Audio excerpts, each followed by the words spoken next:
So I'm going to be replacing the fuel filter on my 98 Dodge Ram 3500. I'm having a leaking issue, and I believe the O-ring is bad on my fuel filter housing, and it needs replaced anyway. So I'm going to go ahead and do a video on it and show you how to replace it. See if this fixes my problem. So this is the fuel filter canister down here that holds it. So we need to remove this 9/16 nut, and that'll drop out the bottom that holds the filter, and then we can replace it. So I'm going to set the camera up so you can see, and we will replace that. You'll need a 9/16 wrench, like I said. You'll just take this very center nut, break it loose, and then you want to make sure that you have a hold of the bottom of it so it doesn't drop out everywhere.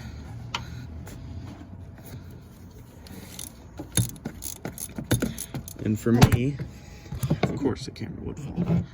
For me, I have some issues here getting it out because I have this extra performance stuff and lines and wiring everywhere. It's kind of a mess in my engine bay, but we can still do it. Okay.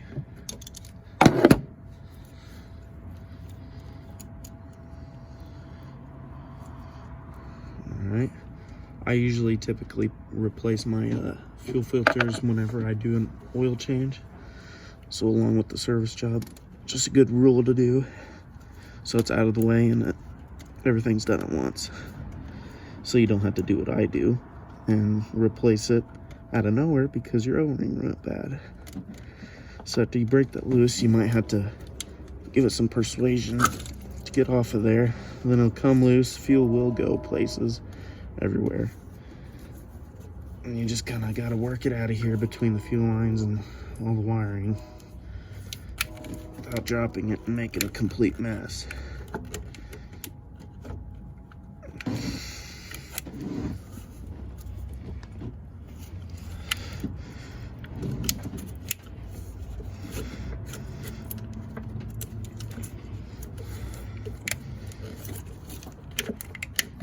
Okay, so once you get this out, it will continue to make a mess.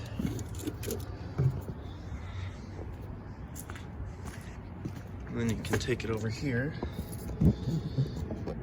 and start tearing it down and replacing it.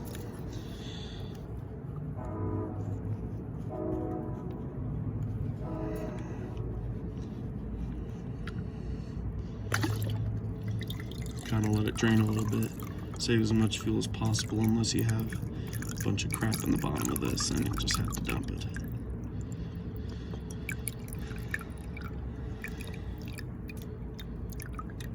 Can't really tell at the moment. Just set that little filter on the ground. You'll have your fuel in there. I don't know, it should be fine, but make sure save as much as possible, because in the end you'll have to prime your system by bumping the key, so refill it, otherwise it won't start. So just save as much fuel as possible to reuse, and then you get your new filter and you'll start putting your O-rings on. As to where the O-rings go, you just pretty much match up where it looks like it'd go with the sizing, because they're all 3 different sizes.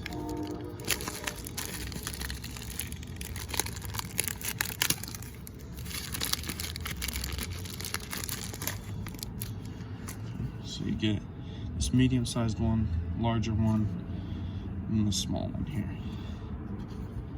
And the small one will go down inside of here.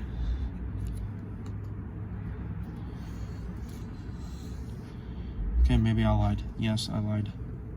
I thought it did, but it didn't. But I know where it goes. This medium one goes around here. And the larger one will go outside of here, which is, I believe this part is what went bad on mine. on my oil filter, which is what's causing the leaking. This little O-ring, which I told you went in there and I lied, it goes right here. So you just kind of gotta work this off. Either pick it off with your fingernail and or if you have some picks, but it's not too hard to get off. Here's your old one. Here's your new one. Okay. Okay, now your filter is ready to go inside your canister. Slowly put it in so it don't do what it just did. And then it'll sit something like that.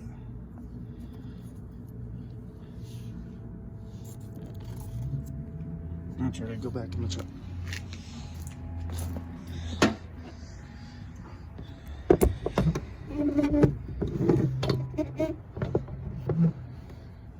Alright.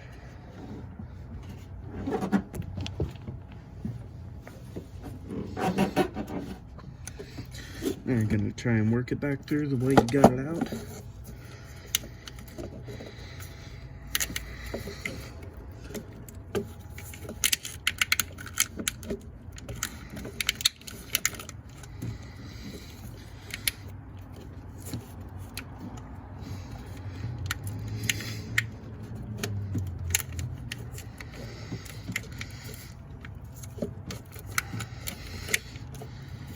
Okay.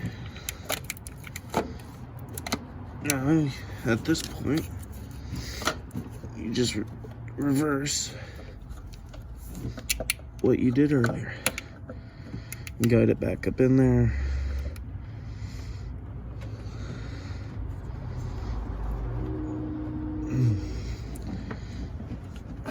Get your nut.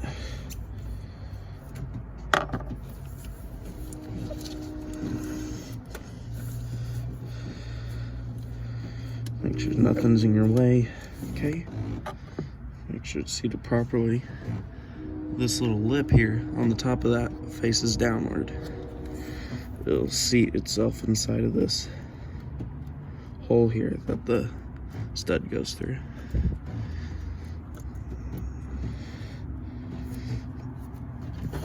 And on, probably, it's not on my truck, but there is a oil or a water and fuel sensor at the bottom of mine, but it's just not plugged in. I have no idea why. I just got the truck and it was like that. So yours, you'll have to disconnect it and reconnect it probably. I don't have to do that.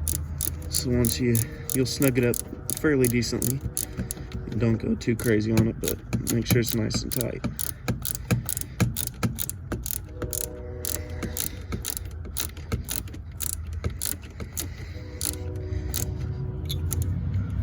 Okay, nice and snug.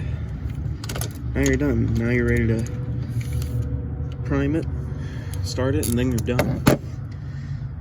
The yellow tab there is a little valve and drains the fuel inside of this canister.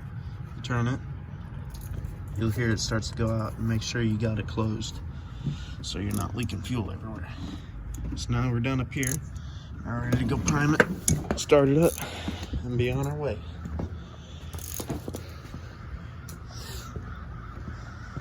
As you can see, I noticed it was dripping while it was running. Pretty much all that right there is fuel. I mean, some of it was from today, it dripping out like that, and then a little bit of it was from whenever I just took it out just earlier and spilled it everywhere. But okay, now you want to make sure your hands are all nice and clean, which I did not do, and I'm gonna regret. On your truck, then you're gonna, unless you don't have any, you just do what I do, you know, that's fine, but you'll bump it like that. You'll see it's priming, has pressure, so we're gonna let it build up pressure for a bit until you either hear your pump stop running and or if you know, just wait about 10 to 15 seconds and then try starting it. And if it doesn't start, turn the key off, turn it back on, bump it again after that, and then try and start it. So now my filter is done priming, so let's try and start it. Okay,